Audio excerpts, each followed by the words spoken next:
ஏன்னா ஒரு வியாபாரத்துக்குள்ள உள்ள வரும்போது பணம் சம்பாதிக்க தான் எல்லாரும் வர்றாங்க. ஆனா வர்ற எல்லாரும் பணம் மட்டும் தான் சம்பாதிக்கலாம் கேட்டா இல்ல. வர்ற எல்லாருமே நிறைய பேர் பணத்தை தொலைக்கிறாங்க.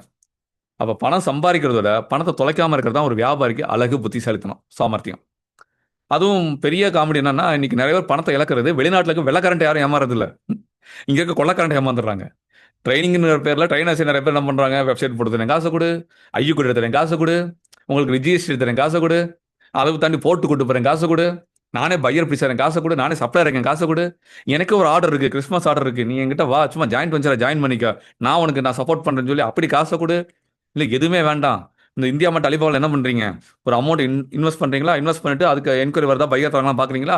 அந்த மாதிரி எனக்கு ஒரு அமௌண்ட் இன்வெஸ்ட் பண்ணுங்க, ஒன் இயர்ல நான் ரிட்டர்ன் தரேன் அப்படின்னு சொல்லி 5 லட்சம் 10 லட்சம் 8 லட்சம் சொல்லி 1 இயருக்கு அக்ரிமெண்ட் மாதிரி போட்டு காசை வாங்குறது.